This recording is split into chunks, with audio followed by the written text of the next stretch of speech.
And welcome back to Think Global Do Justice. Good to be with you guys once again. My name is Brandon Stiver, and I'm looking forward to this conversation today. We're going to be talking about humanitarian work and mental health and a lot of important conversations with a new guest to our show.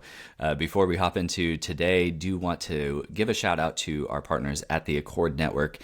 Washington, D.C., October 13th through 15th, the One Accord Conference is coming up, and if you use the code GLOBAL when you register, you will get a discount on your tickets. So One Accord, it's going to be a great time, and our appreciation to the Accord Network for their partnership with Think Global Do Justice.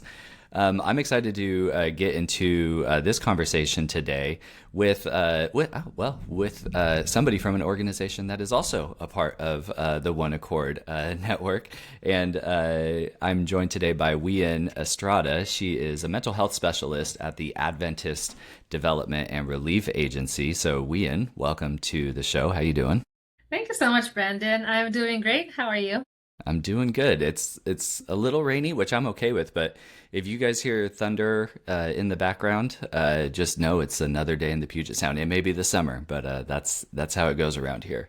Weanne, it was interesting to kind of learn a little bit about your work, and we'll kind of dive into mental health and humanitarian spaces, but I would love to just kind of give you the floor to just kind of introduce yourself to our audience, and how did you get into relief and development type work? Sure, thanks. So I grew up in the Philippines, which is, beautiful, beautiful country, but it is in the Ring of Fire. I believe it's in, that typhoon belt. So we get a lot of, Wait, what is Ring of Fire? What is that? I just think of a Johnny Cash song. What is that? well, Pacific Ring of Fire is the area that get in the world that gets a lot of, volcanic eruptions, typhoons, hurricanes, and things like that. So we were no stranger to disasters growing up. And so just growing up, I found myself volunteering a lot for organizations that, provide relief and recovery. And one of them actually was ADRA, which is spoiler alert, and you just mentioned is the organization I work with right now. And so I just grew up really hearing about them and the great work that they do. But my background was also actually in nursing. And then one day, one of the largest typhoons to ever hit landfall, I believe, in human history, hit the Philippines. It was Typhoon Haiyan. And so I volunteered for that operation. And what that operation did essentially was that it airlifted people from the affected province in military planes. So they were just like sitting on the floor. There's just like the wet clothes on their back, nothing else, leaving behind their homes, transported to the center, to the capital of the country where they would be resettled. And so my role there was to provide psychological first aid, register them, attend to their immediate needs. If they needed food, I'll give them food. If they needed dry clothes, gave them dry clothes. And then we would put them in cars and vehicles where they would be taken to, I didn't know at that time where they would be taken. Maybe that's like a second area. Maybe there's a new home. I wasn't sure. And so as they were doing that, I found myself asking, what happens next? What happens when this adrenaline has died down and they're suddenly now having to deal with the extent of their losses? It was the recognition that mental health doesn't operate on the same timeline as, immediate disaster relief and recovery, that I realized, there's this gap that I want to be able to, support with my work, mental health. So that's what really got me interested in mental health and humanitarian work in the first place. And then through all that, I, did my master's in global health, and then I did my doctorate in public health. I ended up working for a professor who was also a refugee herself from Vietnam. Her family actually moved to the Philippines, a refugee camp in the Philippines, and now she was doing mental health work for refugees. And so I, helped support her work. And then at that time, I saw a job opening in ADRA for a mental health specialist role, and I was like, ding, ding, ding. That's where I wanted to be. Okay, when you say refugee camp in the Philippines, so just, background, I lived in East Africa for several years. So we see conflict, or we could even see climate related disasters, and people from Sudan are going to Kakuma in northern Kenya, or, there's a conflict in, Rwanda or Congo, and people are flooding into Burundi. We think about refugees in terms of like crossing borders. Mm-hmm. Philippines, you're not, there's no there's no border in terms Yeah. of Yeah. like a land border, right? Mhm. So what does that look like when we're talking about a refugee camp on an island nation? Yeah, that was what was extraordinary about it. I asked her about this as well because before that, I didn't know that the Philippines took in refugees. But apparently, what happened, a lot of the people that were fleeing Vietnam, they did so on boats. And it so happened then that their boats took them to like a specific spot in the Philippines. I forgot the exact location, but that's where they ended up being. And then that's where the next boats started coming until they developed a community that was large enough to be called a refugee community. They got support from the people that were, that were in that community, but the refugees themselves actually essentially built it. Like they supported themselves, they provided livelihoods for themselves. It was a great system. Yeah, that's interesting. Okay, so there were a lot of refugees then from Vietnam, Hmm. but you also mentioned, some of the um, ecological disasters. Do you see a lot of displacement within the Philippines of Filipino people? I mean, what does that relief side kind of look like from the natural disaster standpoint? Yeah, so there's a lot of internal displacement as well. And you mentioned, from the natural disaster standpoint, but there's also a lot of displacement due to economic reasons. You know, um, you know, once I lived in an area that is undergoing fast urbanization. And I was driving through it, there were malls being built. And then I realized, hold on, there used to be people living by the side of the roads. There used to be a lot of, shanties, people who were just like living there temporarily. Where are they now? And that brought me back to a quote that one of my teachers had said that we don't often think of the people who are sacrificed in the name of progress. And these were the people who were displaced because we needed to build a mall in that area. So we see a lot of that those people actually they ended up moving to an area by a river where they just, built their shanties there. Their livelihoods weren't there anymore. They were prone to flooding from the rivers. And so in that sense, development actually, support for them. I brought a couple of public health. I also taught in the Philippines for a couple of years. I taught public health students. We brought a couple of public health students there, and what they did to support that community, we asked them what they needed, and it turns out what they needed was um, a system for trash waste support. And so that's what we worked on them. So essentially, what humanitarian help looks like for them is just asking them what they need and then responding to that. Yeah, that's really interesting. I mean, I think back to a conversation where we had with Steve Carethi, who we were talking about the prevalence of they're called different things. You say shanties, slums, favelas. These Mhm. the result of urbanization and what effect that has as people become displaced. And even in a certain regard, you say, well, people were living here and now there's a mall. We have a Yeah. word for that too, gentrification. Like people are being pushed out. And yeah, it is interesting. One of the things that you alluded to in your opening and just kind of introducing yourself was this mental health piece. Obviously, when we're talking about a relief environment, we are thinking like, okay, these people need shelter, right? So you see the UNHCR like putting up these temporary structures with like flannel and tarp and whatever. And we think about, okay, food assistance, etc. We are very, this podcast very is trauma informed, right? So the mental health piece is significant. For your role as a mental health specialist, why do you even think that need is as essential as it is in kind of global health and humanitarian space? That's a great question because you're right. A lot of the times when we think about humanitarian response, it's food, it's water, it's shelter, it's cash. And for good reason. The Maslow's hierarchy of needs, right? It's a familiar framework. People interpret it as because basic physiological needs are at the bottom, then that's what we need to address first before we address everything else. And that's why we often hear, let's give them food and shelter first. Let's worry about mental health later when things are better, when we have more funding.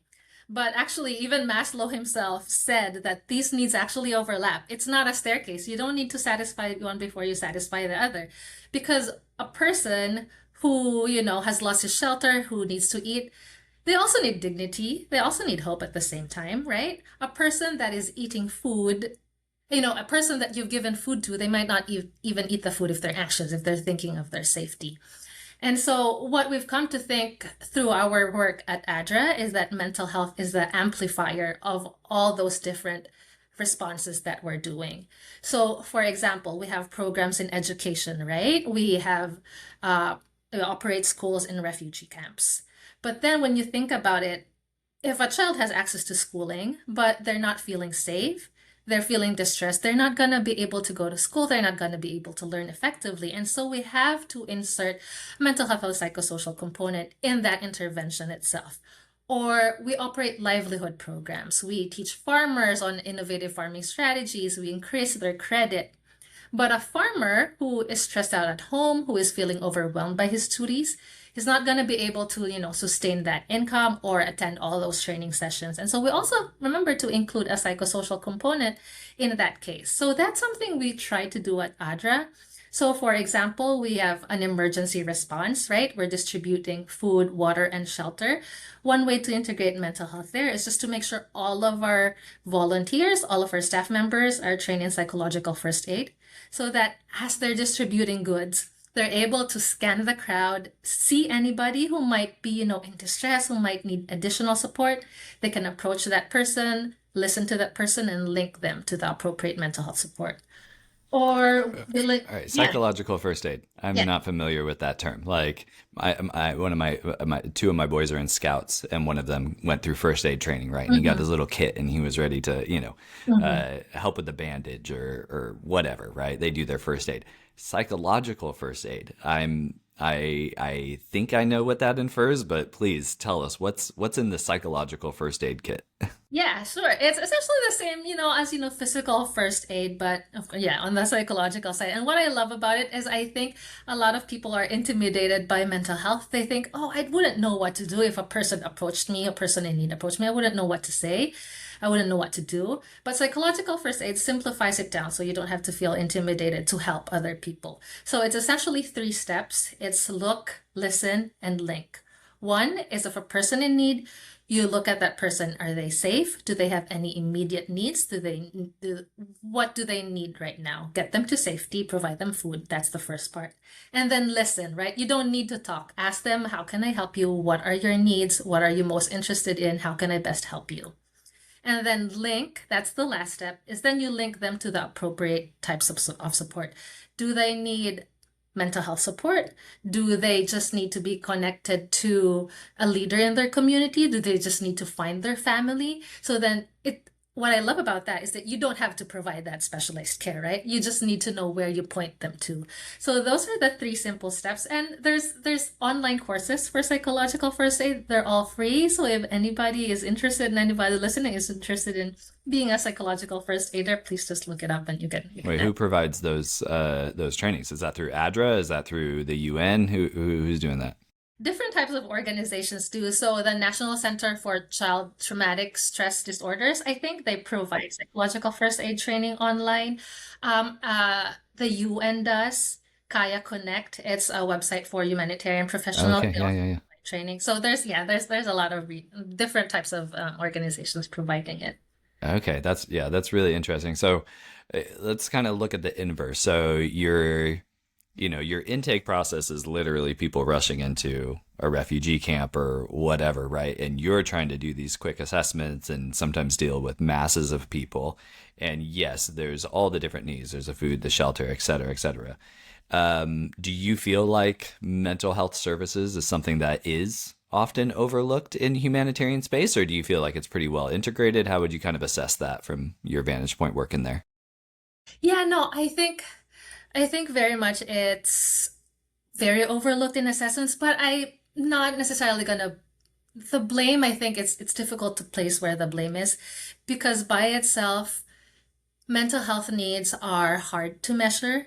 It's hard to find a proxy for them, right? Like you can measure how many cups of water, how much food do you need, how much water, gallons of water do you need, but it's hard to measure things like how much do you trust your community or what's your level of coping right now. So I think it's definitely hard to measure some of those.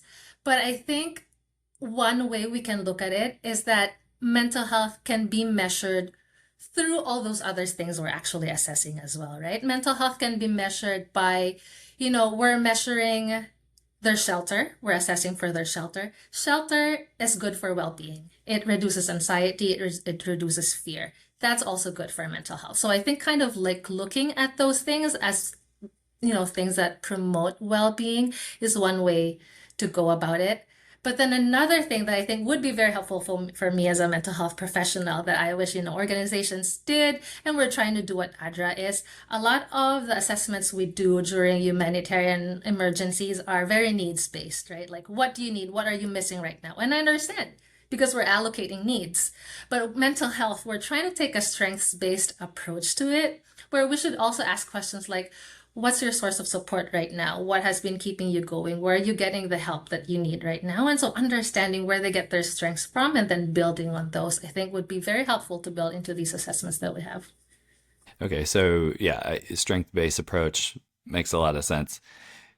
If a person's mental health in that humanitarian space is unaddressed, what are some of the major risks that they might experience as a result of having that need unmet, right? Like if we don't feed a person that's starving, we know what the risk is, they'll probably die. If somebody's, in a conflict area and they don't have safe shelter, they could probably die.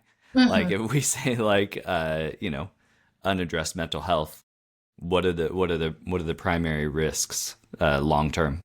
Sure. I mean, I think it also just goes back to so many ways to answer this question, right? Well, I mean, one thing it also goes back to what I was saying about mental health being the amplifier of our work. If we don't provide mental health support, these people won't be able to take advantage of the other different types of support that we provide them. And then number two, studies have long shown that mental health affects in the long term people's productivity and their contribution to society. A person who is not doing well, a person who is suicidal, a person who just wants to lie in bed at home is not going to go out and, participate in income generating activity. So they're not going to have a very good quality of life. And then aside from that, there's just also so many other consequences of poor mental health in these populations. One is, so let's say you're a refugee, right? And your mental health needs are unaddressed. Studies have shown there's this phenomenon called overgeneralized autobiographical memory. And it's essentially, for example, if you ask me what was your favorite memory growing up, and I can say, oh, it was, when the lights would go out, there was no power. We would, go to bed early, but my parents would turn on the flashlight and we'd have like shadow puppet show. So I can describe it to you in full detail. So refugees who might have, traumatic experiences, they'll only respond with, I had a good childhood before the war. So it's very general, it's very broad, and what it is, it's because the brain is protecting itself from recalling all those specific details, the painful memories associated with that. That consequence has consequences for that refugee's future because a lot of refugees, they have to undergo stringent asylum processes, legal processes. Well, they'll be asked to recall parts of their experiences. And the people conducting these interviews are going to be looking at their stories for consistency, for details. If they're not able to provide those details, there's a risk that their asylum claims are going to go unnoticed, unapproved. They won't get to safety. And so these mental health consequences will have very real consequences for their actual future, for their safety, for their resettlement. Okay, so I'm thinking about this from like I reflect back on a conversation we had with Mile Green from World Relief, where the number of refugees, if we just continue to kind of focus on that population, is increasing overall throughout the world. And it's something like 18 years or something like that is the average length of time that somebody spends in a refugee camp. Mm-hmm. So you guys obviously work in development and relief. If we were to say, look, over an 18-year period, if we were doing development in the Philippines or wherever, right, we would say, hey, after 18 years, we should see this outcome and that outcome, and hopefully the community's doing better in these specific metrics, whatever, right? If somebody's spending 18 years potentially, and we're talking millions and millions of people, in refugee camps. How do you sustain this kind of programmatically if just kind of the day in, day out for that person? Like you mentioned like how it correlates with some of the education pieces or the shelter pieces, etc. But what does it look like to have this programmatically or like for the long haul in a refugee camp? I don't know if you're going to want to speak to that. It's kind of a, I'm just like thinking about the implications of Hmm. like saying like, hey, we're going Yeah. to really emphasize this, but we also recognize these people might be here a while, Hmm. and that can have a grading effect on Hmm. somebody's mental well-being too. Yeah, and I'll speak to like that grading effect and then like, the long-term effect, and then I'll, try to speak on what other things we can do to make this sustainable. So, just an example of children, for example, right? Children in refugee camps, you mentioned they'll be there for 18 years. And there's a phenomenon we see in children called parentification of children, where they want to protect their parents from, the emotional distress. So they hide their feelings from their parents, they protect their siblings. They also become cultural brokers. For example, they're in a second country. Children are more likely to learn the language faster.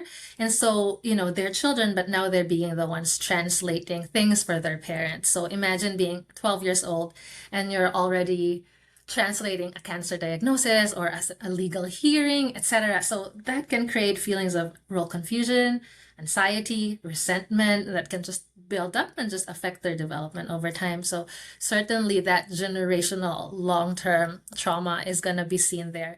And then to your question of, how do we make this sustainable? To be honest, that's like a question I think that everybody wrestles with, especially in this type of work. One thing we talk about in these circles, because this is actually an issue, for mental health in all different parts of the world. Um, I think the statistic is a lot of countries, they only have less than two psychologists or psychiatrists for 100,000 people. So that's not Wow. a lot. Yeah. And what we've called it is task shifting. So this is the approach that we now use that I think could be the way to make it more sustainable. And it's not something new. It's essentially, right, like training people in that area to be able to take on the role once you're gone.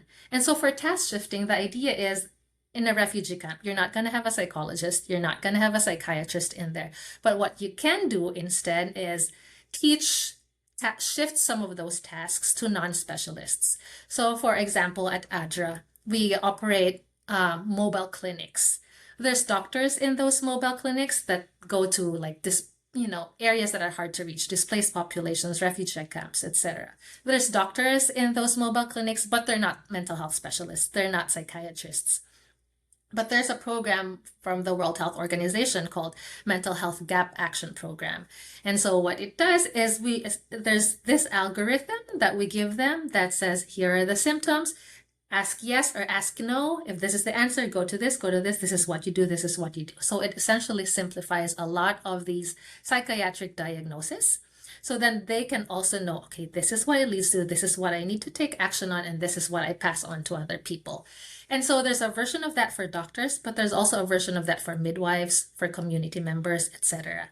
So I think building that capacity within the community itself so that they're already there, they have that knowledge, they have those skills, so that when you're away, they can continue to have that knowledge within them. Yeah, I love that community investment. And my wife works in maternal health. So when you mention midwife, Hmm. it piques my interest, Hmm. um, because that's such a sensitive time, right? And having a positive effect on the mom will also have a positive effect on the child, Hmm. etc. So I love that kind of like integrating it into the community. You mention, the lack of psychiatrists, psychologists, therapists, etc. in a lot of these areas, and that doesn't even have to be a refugee camp. That could just be a normal city in the global south or, whatever. Or you could live in Seattle, Tacoma area like I do, and you can't afford it, even though you need it, like me. No. Um, but what it makes me think of is when we talk about these global south contexts, I'm reminded of some of the reintegration work for child soldiers, like in West Africa, as an example. So when me as an American and I hear, mental health support, I think psychiatrists, therapists, da da da da, talk therapy, right? And yet you look at, a context like West Africa, and they had other processes that had a psychological positive Mhm. outcome that were more ceremonial, that were not necessarily let's sit on the couch and talk Mhm. together. There's a cultural sensitivity to that, right? And when we talk about a lot of these different cultural contexts, um, that has to be taken into account. So how do you guys kind of like understanding like the cultural environment Mhm. around mental health challenges in East Asia versus Sub-Saharan Africa versus Latin America might vary, right? How do you kind of go about that from like a culturally sensitive, Mhm. locally led Mhm. approach to mental health services?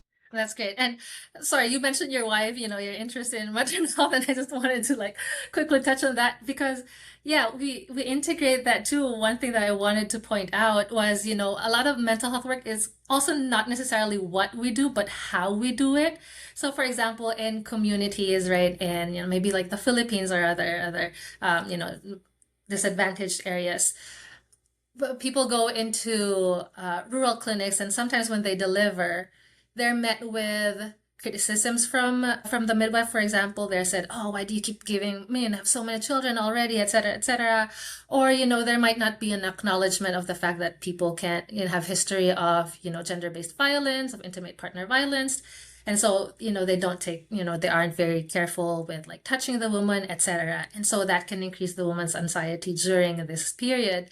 But essentially, what we do is we teach them respectful maternal care as part of just their regular maternal training, and that's just how to provide, trauma-informed care to mothers, how to give them dignity while they're delivering, and that's a mental health intervention. So yeah, just wanted to quickly No, comment. I love that. Yeah, yeah. I think it's a critical area. So yeah, I'm glad you jumped into that. Yeah, and then the next of how we do essentially have a question of like how do we culturally, tailor our interventions depending on the context of where we work at. And I think that's a very important consideration, especially in mental health work. One, I think, is we must recognize that, Western concepts of resilience of mental health, even signs and symptoms of mental health conditions are different in the areas that we work with. So, for example, in the Western world, we might ask, do you feel down, depressed, or hopeless? If you ask that question to Latin American or like an Asian context, for example, that's not how they're gonna describe their mental health symptoms. It's described, sometimes they'll describe it as I have chest pain, I can't sleep at night, or I have headaches. That's what we've actually found in some of our work. So, for example, in Yemen, we were wondering because from our assessments, it seemed like the people in this community would have a high rates of, mental health conditions. But when we would look at the number of people coming into our mobile clinics and checking in for mental health consultation, it was quite low. So we're like, "Oh, we wonder what this is." And then we spoke to the staff there, and they mentioned, well, you know what? We realize that a lot of people come in with the symptoms and we end up diagnosing them for physiological conditions. But then when we dig deeper and then we ask them questions about their life, we realize that a lot of these physical symptoms are co-occurring with a period of great stress in this person's life. So what might be seen as just a physiological condition can also be a manifestation of a mental condition in their culture.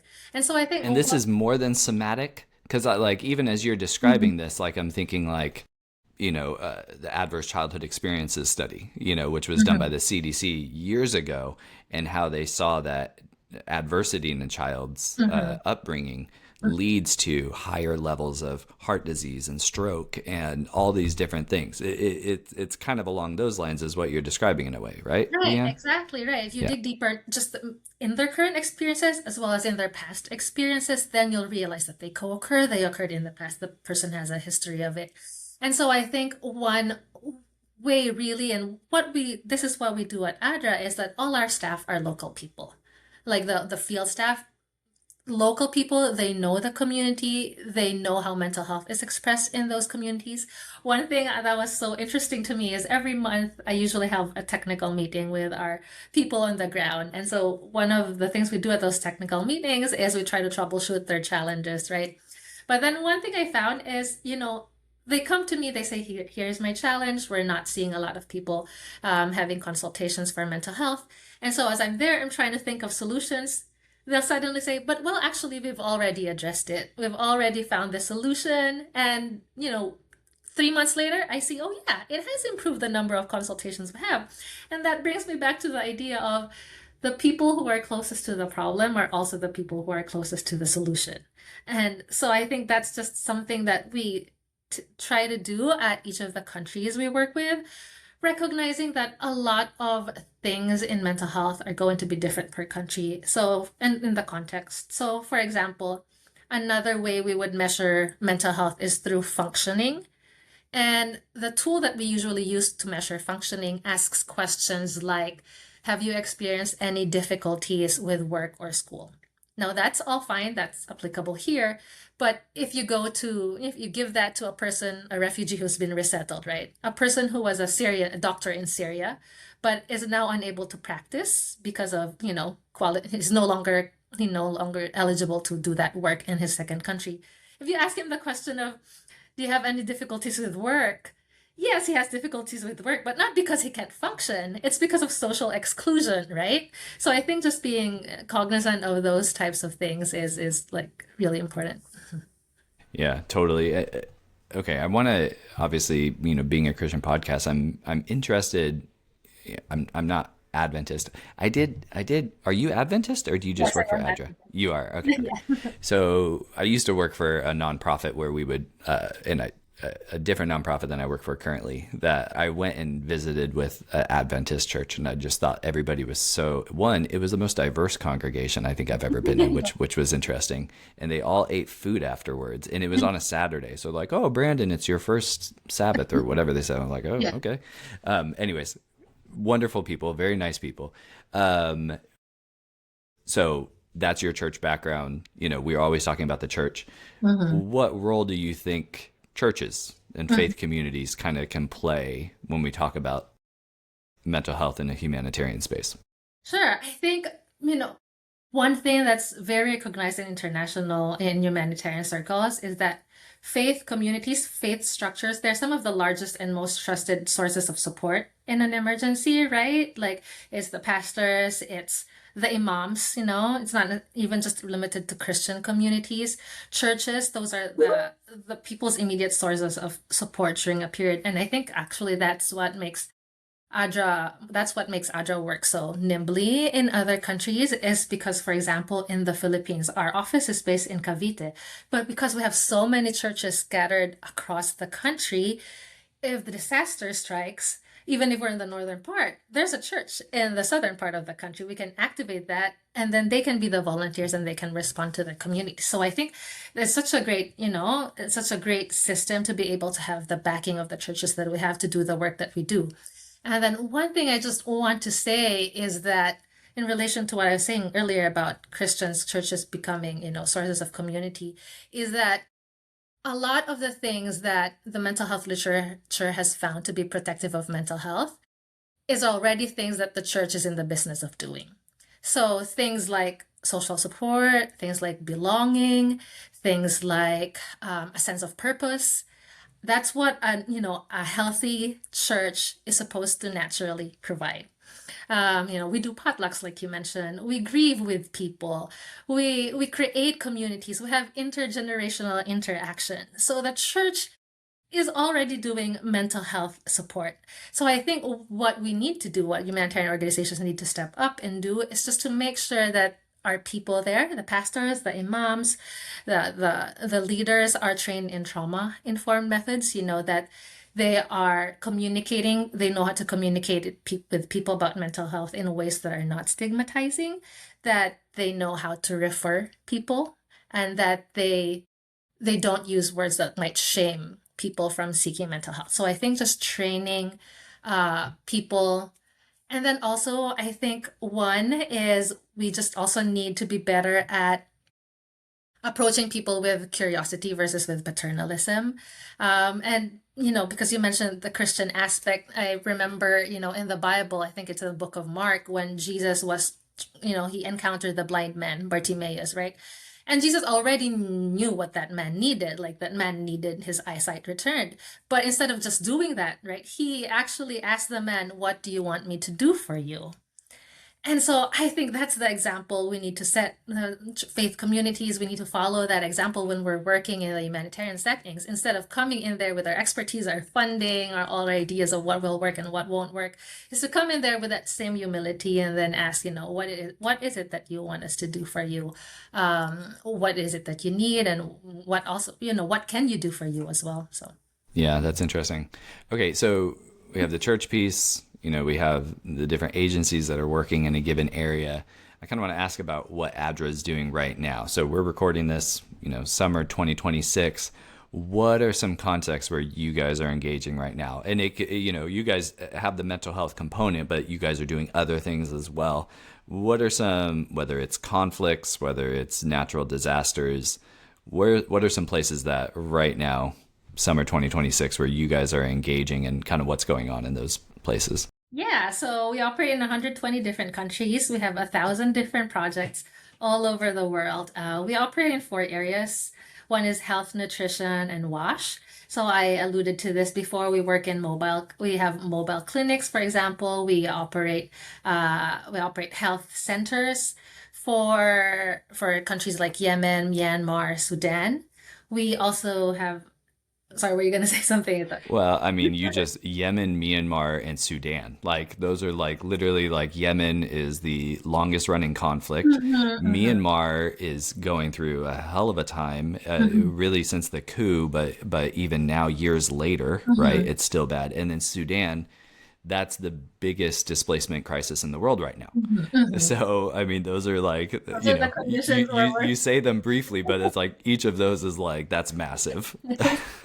No, and it comes the challenges that come with it. They're not just, usually you'll have like implementation related challenges, but in these settings, you have challenges related to just the government, right? Like how you work with them, how you interface with them, the safety of your staff. So that's something that we're constantly navigating as we're working in these environments. So yeah, thank you for bringing that up. It's very complex situations that we have there. We have education programs. So we have things like school feeding initiatives, for example, in Southern Africa, where there's a food shortage. And so children are not able to go to school, or they go to school and they're not able to focus because they're hungry. So we have a school feeding initiative to give them the nutrition they need while they're studying. We work in livelihoods. So, for example, in the DRC, we have a project there where we increase credit to farmers. We teach them, how to diversify their agriculture, their livelihood. At the same time, also teaching them mental health, like teaching them problem-solving techniques, so that when they encounter issues with their businesses, with their livelihoods, they're able to grapple with them instead of, worrying about them and causing anxiety. And then we also work in disasters. That's actually a huge, emergency relief. That's actually a huge part of our work as well. So, for example, right now we're responding to the earthquake in Venezuela. Um, our staff themselves were actually affected by the earthquake. They also, thankfully they were all safe, but they lost families, they lost property. But by day one, they were already at ground zero, delivering, cash assistance, water supplies, as well as food supplies and psychological first aid to the community there. So that's like the plethora Yeah. of things we do. Yeah, that's a lot of context and a lot going on in each of those places. Okay, all right. Before we wrap up, Weanne, I have one question that I ask a lot of our guests. So, if someone is pursuing God's heart of justice in the nations, what would be one thing that you would recommend that that person does? So I guess I would want to answer that question from like the mental health and psychosocial support perspective. But also first, I think Micah 6:8, right? Do justly, love mercy, walk humbly with a God. That's That verse is yeah, top of mind for this podcast. Yes. okay.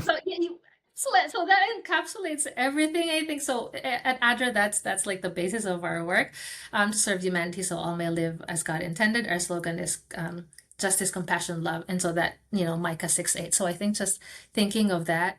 But then also just, if you're someone who wants to make a difference in the world through mental health, I think that just starts with becoming a safe person yourself. If you want to work with refugees, for example, I think get to know, a refugee in your community, learn about them, and get to know them not in a way that's, oh, I want to help them, but in a way that I want to get to know them just as who they are, what they're doing, as a person, as a human, as a friend, and see them as, humans grounded in the love of God for them and not because of what their history is. So yeah, I think just learning and becoming a safe person for people to talk to. That's good. Weanne, this has been enlightening. I so appreciate your work and your just knowledge in this area. I think, like you said, it can be an overlooked area when we talk about humanitarian work. And I just appreciate you and your leadership as well as the work of ADRA. So thanks so much for joining Think Global Do Justice. Thank you very much, Brandon. This was a great conversation. Thank you for having a space for this. Yeah, absolutely. And for our listeners, may Almighty God, who created us in his own image, grant us grace to fearlessly contend against evil and to make no peace with oppression, that we may reverently use our freedom and employ it in the maintenance of justice in our communities and among the nations, to the glory of God's holy name through Jesus Christ our Lord, who lives and reigns with the Father and the Holy Spirit, one God, now and forever. Amen, and we will catch you guys on the next episode of Think Global, Do Justice.